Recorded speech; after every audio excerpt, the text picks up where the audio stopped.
"Step aside, ma'am." The words cracked across the marble lobby like a whip. It was just after 10 a.m. inside First National Bank, flagship branch. The chandeliers glowed, the air hummed with the rustle of suits and leather shoes, and yet every sound seemed to collapse under that one sentence. The man who said it didn't whisper. He stood firm at the counter, vest buttoned, polished briefcase perched like a trophy. His finger stabbed the air, not at the teller, not at the line at her. The black woman in the navy blazer, standing silent, card in hand. "Verified card. Don't waste my time," she answered, her voice calm, measured, almost too soft for the hostility aimed at her. But calm has gravity. It pulled the room inward. Behind them, clients froze mid-step. A young woman clutched her phone tighter, recording without moving her lips. A teenager whispered to his mother, "Why's he talking to her like that?" The mother didn't answer. Her jaw was locked. The banker leaned closer, irritation sharpening each word. "This lounge is reserved for real clients. Step aside before I escalate this." He didn't notice how still she stood. He didn't see the slight pause before she placed the card flat on the counter, fingertips releasing it like evidence in a courtroom. What he saw was clothing, plain, professional, but not extravagant. What he assumed was power, or the lack of it. She saw something else, a pattern she had met before. At 24, when she tried to deposit her first six-figure commission, they asked for a second ID. At 29, when she applied for a business loan, they said she was high risk, even with collateral triple the requirement. Now, years later, in a bank she partly owned, she was being told to step aside. Her silence wasn't surrender. It was memory layered with steel. The manager's voice rose again, slicing through the marble hall. "Ma'am, if you delay our clients any longer, security will escort you out. Consider this your last warning." Eyes turned. Phones lifted discreetly. The lobby wasn't quiet anymore, it was charged. She didn't flinch. She didn't raise her voice. Instead, she let the weight of her words do what volume never could. "Run the card." That was all. "Before we continue, where are you watching from? Drop your city or country in the comments below. And if you believe in dignity and justice, hit like and subscribe. These stories spark change, and we're glad you're here. Now, back to her." The banker scoffed, shaking his head. "Some people don't understand how banking works." He turned, signaling a colleague. A ripple of smug laughter echoed from the line behind him. But not everyone laughed. Near the far wall, a young man lowered his laptop bag and muttered, "This isn't right." His voice was small, but in the charged silence, even small was enough to spread. The woman stayed motionless, her card gleaming under the chandelier. She stood anchored, unmovable. She didn't need to fight for space in this lobby. She already owned it. The woman's name was Amara Lewis, though no one in the branch lobby knew it yet. They only saw a quiet figure in a navy blazer, black slacks, and shoes polished just enough to look professional but not enough to scream wealth. Her look was intentional, muted, restrained, designed to vanish into the crowd. Amara wasn't there to be noticed. She was there to observe. To anyone else, she could have been a consultant, a mid-level manager, maybe even a customer service rep from another company stopping in on her lunch break. What no one saw was the truth. Amara was the CEO of Lewis Global Holdings, a billion-dollar enterprise with assets spanning energy, real estate, and technology. She was also the largest single shareholder of the very bank that now questioned her presence. And yet she stood in line like anyone else. No entourage, no security detail, no assistant rushing in with documents. Just her and the black metal card now lying flat on the counter. Amara had learned long ago that wealth made people talkative, but silence made them reveal themselves. Today was another test. The room around her was a study in contrasts. Marble floors glistened under the chandeliers, polished brass rails reflected light, and digital screens scrolled with market updates. This was the flagship branch, the crown jewel of First National, a place meant to impress. But the people inside?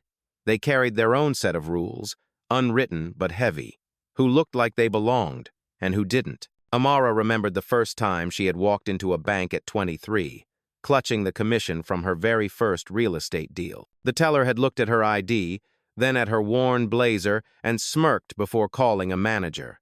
Unusual activity, they had said, freezing her account. That memory was still sharp, like glass under the skin. Now, more than 20 years later, The numbers had changed, millions, billions, entire corporations under her control, but the glances hadn't. The suspicion hadn't. The dismissal hadn't. A voice interrupted her thoughts. A middle-aged man in a tailored suit, waiting 2 spots back in line, muttered just loud enough for others to hear, "People try this every week. Fancy card, no real funds." The woman beside him chuckled, shaking her head. Amara didn't turn. She didn't need to. She had heard every word, and every word had been heard by the cameras lining the ceiling and by the phones now raised discreetly in the lobby. Her card gleamed under the light. Her silence carried its own authority. This wasn't about the money, it never was. This was about respect. And in 10 minutes, everyone in that marble hall was about to learn exactly who they had told to step aside. The teller's screen blinked twice, then froze. She frowned, glanced at the black card lying on the counter, then at Amara. "This isn't scanning properly," she said, her tone clipped. "Sometimes these premium replicas don't." The word replica landed heavy. A couple of clients in line shifted, whispering. The suited man who had muttered earlier leaned closer, his smirk widening. "Called it," he said under his breath, but loud enough for 3 people to hear. Amara didn't flinch. She folded her hands, steady, calm. "Run it again." The teller hesitated, tapped a few keys, and shook her head. "System shows a flag. I'll need additional verification." That was when the branch associate, young, sharp haircut, badge shining, stepped forward from behind the desk. His voice carried a rehearsed confidence. "Ma'am, these types of cards are often borrowed.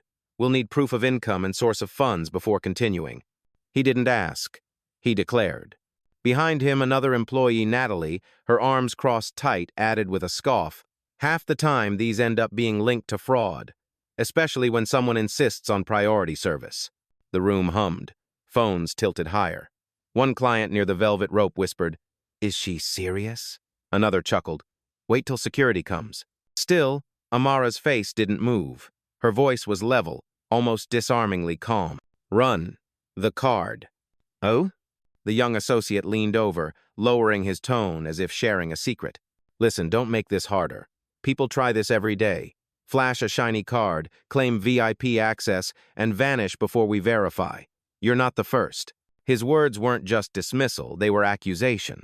The teller nodded quickly, emboldened now.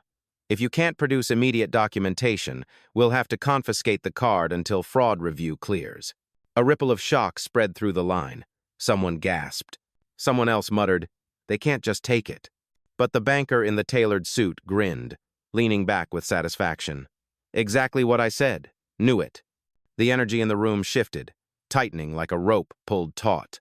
Amara remembered another rope, the kind of tension she had felt years earlier, sitting in a waiting room while a loan officer laughed at her file. She had walked out of that office determined to never ask for permission again. Now, standing in the gleaming lobby of a bank she partly owned, she felt the same rope tighten. But this time, she wasn't the one bound by it. Her eyes lifted, steady, unwavering. "Proceed," she said quietly. The associate scoffed, turning to the teller. "Call security." And with that, the escalation had begun. The teller's hand hovered over the phone, ready to dial. The young associate crossed his arms, victory already painted across his face. Around them, murmurs swelled, half curious, half condemning. But Amara didn't move. She stood exactly where she was, hands folded loosely in front of her, the black card still resting on the counter like an anchor. Silence. It wasn't the silence of someone cornered. It was the silence of someone weighing the room, measuring each expression, recording each word. Her eyes tracked the manager now striding across the lobby. Mid-40s, stiff posture, tie too tight, a performance of authority. He barked before he reached the desk. "What seems to be the issue?" The teller gestured toward Amara without hesitation. "Possible fraud. High-value request, unverified." The manager's gaze swept over her head to toe, lingering not on her card, not on her ID, but on her blazer, her shoes, her skin. His lips pressed thin. "This area is reserved for priority clients," he said flatly. "You're holding up the line.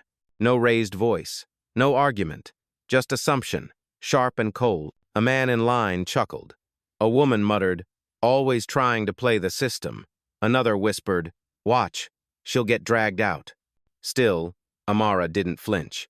She breathed in, slow, deliberate. She had seen this choreography before. The dismissal, the laughter, the presumption that silence meant surrender.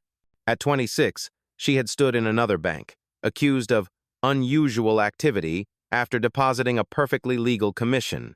She hadn't argued then either. She had simply waited, calm, patient until the facts dismantled the insults. Now, decades later, the setting was grander, the stakes higher, but her strategy was the same. Her voice emerged soft but precise.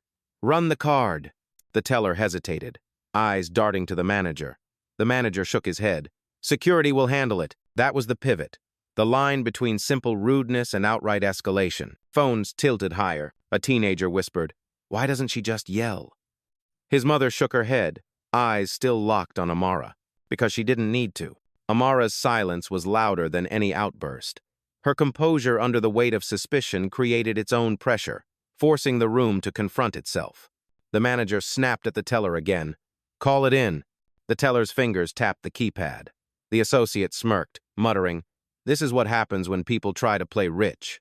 Oh, but Amara didn't even blink. Her stillness was intentional. Every second, another thread in the noose tightening not around her, but around them. She had no need to prove herself in that moment. Proof was already in motion, though no one knew it yet. And as the marble lobby buzzed with judgment, whispers, and recording phones, Amara Lewis stood like stone, calm, anchored, waiting. Because storms reveal themselves without a word. The teller's finger hovered above the last digit, ready to summon security. The manager adjusted his tie, already satisfied the matter was closed. But the room had grown restless. From the far end of the velvet rope, a young man in a gray hoodie raised his phone. He wasn't subtle. The red light blinked, a quiet alarm cutting through the marble air. "Yo, I'm filming this," he muttered, not to anyone in particular but loud enough to be heard. "People need to see." "Emin." The associate spun on his heel. "Sir, put that away. No recording in the branch." The kid didn't budge. "Then maybe treat her like a client." His voice cracked with nerves but carried anyway. A ripple of murmurs followed. Two clients near the coffee station turned. One, a middle-aged Latina woman, clutched her handbag and whispered, "This doesn't look right." The other, a young black father holding his toddler's hand, muttered, "Same story, different day." Their eyes shifted toward Amara, still unmoving, still silent. Another witness emerged, not a customer this time, but a junior employee. A woman no older than 24, standing at the side desk with a stack of forms pressed to her chest. She had been frozen until now, watching, waiting. Her lips parted, then closed, then finally parted again. "Her name's in the system," she said, voice barely above a whisper. The manager whipped around. "Excuse me?" The junior clerk's cheeks flushed, but her voice steadied. I saw it this morning. Carter Suite account, priority flagged." The room stilled. Phones lifted higher. The manager's jaw clenched. "You stay out of this. One more word, and you're done here." But it was too late. The statement had landed. The man in the hoodie grinned nervously. "See? I knew something was off." He angled his phone higher, catching both Amara and the staff in frame. The associate sneered. "Don't believe everything you hear. She could have planted that story." But the clerk shook her head, voice stronger now. "No, I checked it myself. She's legitimate." Gasps. Whispers. One client muttered, "Then why are they treating her like this?" Another answered, "Because they thought she wouldn't speak." Still, Amara remained silent, her gaze steady, her card untouched on the counter. She hadn't asked for a witness. She hadn't needed one. But the truth had begun to surface anyway. And once truth leaks into a room, it doesn't go back in. The manager snapped his fingers. "Security now." But no matter what he ordered, the eyes in the lobby weren't on him anymore. They were on her, on the woman who hadn't raised her voice once, and yet commanded the room without saying a word. The marble lobby had shifted. Eyes no longer followed the manager's sharp gestures or the teller's nervous clicks. They followed the quiet figure at the counter, the woman who had spoken only 3 words and yet turned the air heavy. The manager didn't like it. He straightened his tie, jaw stiff, voice rising. "Enough," he barked. "Ma'am, this card is invalid. You are not a verified client. You are obstructing business and embarrassing yourself. Step aside before this becomes legal." His words rang like a gavel, intended to silence, to flatten. Instead, they cracked the room open wider. A woman near the coffee station shook her head. Invalid? That card looks more real than mine. The young man in the hoodie whispered into his phone's mic. They're lying. Everyone can feel it. Still, Amara didn't move. She stood with her hands resting lightly on the counter, her card gleaming beneath the chandelier's glow. The associate beside the manager leaned forward, voice dripping contempt. This isn't a walk-in center. People like you don't just stroll in asking for priority services. The phrase "people like you" rippled through the crowd. A murmur rose, some gasps, some knowing sighs. The black father with the toddler muttered. He said it out loud this time. The junior clerk by the side desk flinched but held her ground. Her lips trembled, yet she whispered again, "Her name's in the system." The manager shot her a glare sharp enough to cut. "One more word, and you'll be jobless before sundown." Then, louder, for the entire lobby to hear. "She is a fraud. She is wasting our time. And if security doesn't arrive in the next 30 seconds, I will personally have her escorted out." The crowd stirred. A man in line crossed his arms, muttering, "Never seen a manager this reckless." The woman beside him added, "Or this desperate." The associate smirked, feeding off the moment. "Look around. Not a single real client dresses like that, acts like that. She's bluffing." Oh. His words weren't just insult, they were indictment, spoken as if the marble hall itself were a courtroom and the audience already sworn in. But Amara remained still, every second of silence sharpening the edge of what would come next. To her, their words weren't new. At 29, a loan officer had called her high risk, despite the collateral stacked 3 times higher than policy required. At 32, a broker had laughed at her offer, only to watch her acquire the entire building 6 months later. This wasn't new, this was recycled, and she was done recycling. Her eyes lifted, calm and steady, as if memorizing each face, each voice. Not angry, not pleading, just waiting. Because storms don't announce themselves. They gather quietly, then break all at once. And in that marble hall, the storm was almost here. The teller's hand, trembling now, reached across the counter. With a practiced flick, she slid Amara's black card off the marble surface and into her palm. "We'll be holding this for review," she announced, voice thin but loud enough to carry. "Possible fraudulent instrument." A collective gasp rippled through the lobby. One woman clutched her handbag tighter.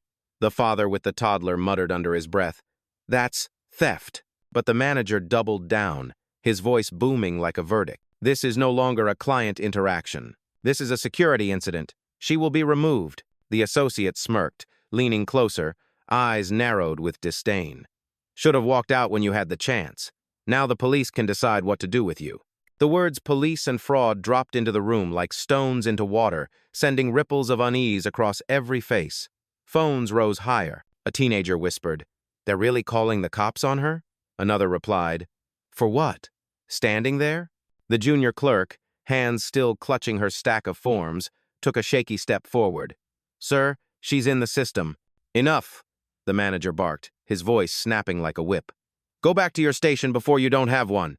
The young woman froze, eyes darting to Amara, then back to her supervisor.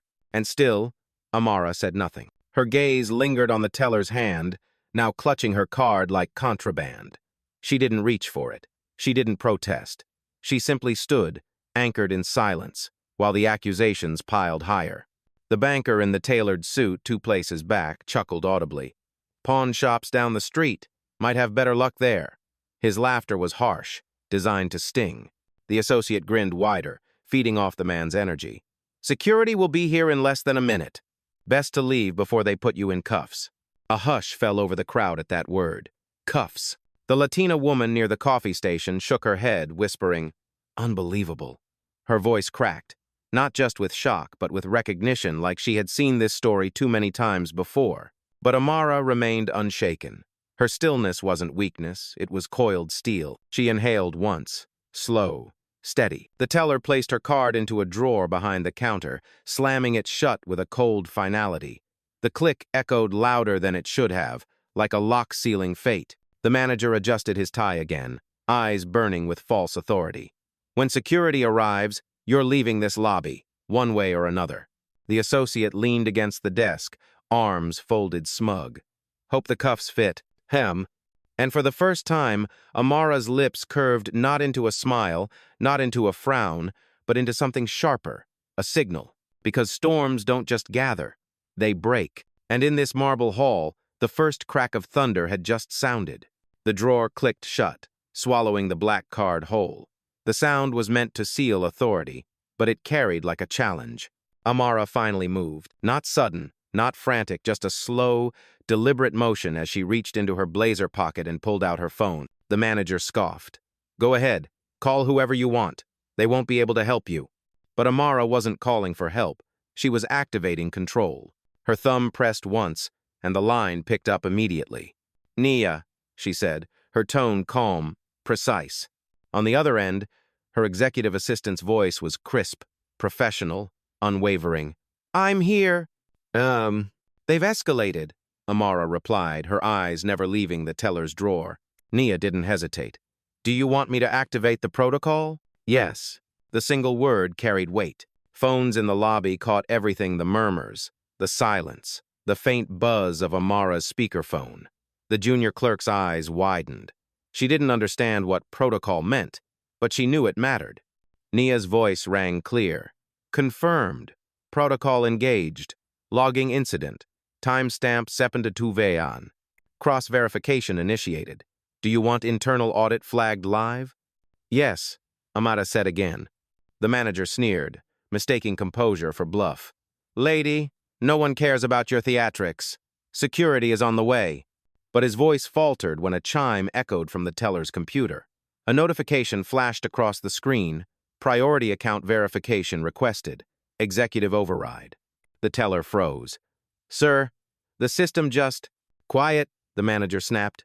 He leaned over, trying to block the monitor from view. Too late. Phones had already captured it. The associate laughed nervously. "Probably a glitch. These scammers get crafty." But Amara's voice cut through the noise. Quiet, yet unshakable. "Every word you've spoken since I walked in is being logged. Every gesture, every insult, every unlawful action." Her tone didn't rise. It didn't need to. Nia confirmed through the line. "Audit feed active. Legal team notified. Live relay standing by." The crowd shifted, tension breaking into murmurs. The young man in the hoodie whispered, "She's not bluffing." The junior clerk gripped her forms tighter, her voice trembling as she whispered, "Oh my God." The manager's face flushed, but he pressed forward. "Empty threats. Security will escort you out in 30 seconds. Amara's eyes locked on his, steady, calm, inevitable. "Then they will escort out the majority shareholder of this bank. On record. On camera." Gasps spread through the lobby. Phones tilted higher. The storm had begun its turn. The lobby froze. Her words hung in the air like a live wire. The majority shareholder of this bank. For a heartbeat, no one moved. The teller's hand hovered over the keyboard, trembling. The associate's smirk cracked, faltered, then died. Even the suited man, 2 places back, who had been so smug a moment ago, shifted uncomfortably, adjusting his cufflinks as though they might shield him. The manager laughed too loud, too forced. "That's absurd. Do you expect anyone here to believe that?" He gestured to the crowd, trying to summon their agreement. "Look at her. Does she look like someone who owns—" But his words choked off when the teller's screen lit again. This time, the notification pulsed in bold red letters. "Executive level override. Account holder. Amara Lewis." The junior clerk gasped. "It's true," she whispered, almost to herself. She's the one." Phones lifted higher, capturing every pixel, every stammer. Amara didn't raise her voice. She didn't need to. Her calm was heavier than their shouting. "You confiscated the card of the woman who built this institution's largest private stake," she said evenly. "You called fraud on the one person who signs your payroll." Her words sliced through the marble air. They weren't loud, they were final. The associate stumbled back half a step. No, that's... She could have hacked the system." The junior clerk shook her head, firmer now. "No one hacks executive override. It's verified across the network. She's real." The banker in the suit, suddenly pale, muttered under his breath, "Dear God." The father with the toddler leaned down to his child and whispered, "Remember this. Remember her." The manager's face drained of color. His tie felt tighter, his breath shorter. Still, he tried one more bluff, voice cracking. even if you are who you say protocol requires. Amara stepped closer, and the marble floor seemed to shift beneath her presence. Protocol requires deference to the executive board, and I am its chair. Gasps rippled, sharper this time, like glass breaking in waves. The phones caught it all, faces stunned, mouths ajar, the weight of realization dropping across the lobby. The smug laughter was gone. The whispers had turned into silence, thick and electric. Amara's eyes swept the room. You wanted to make a spectacle. Consider it done. And in that moment, every person in the lobby understood the storm had broken, and power had changed hands. The silence cracked first with a gasp, then with a wave of murmurs. The teller's hands shook above the keyboard, her face pale, eyes darting between the glowing screen and Amara's steady gaze. The young associate, so smug only seconds before, stepped back as though the floor itself had shifted under him. His folded arms dropped uselessly to his sides. This isn't possible, he muttered, his voice thin, no trace of confidence left. The manager's jaw clenched hard enough to tremble. His tie was suddenly a noose, his authority evaporating in front of his own staff. He stammered, trying to summon a response, but the words snagged in his throat. And then the crowd moved.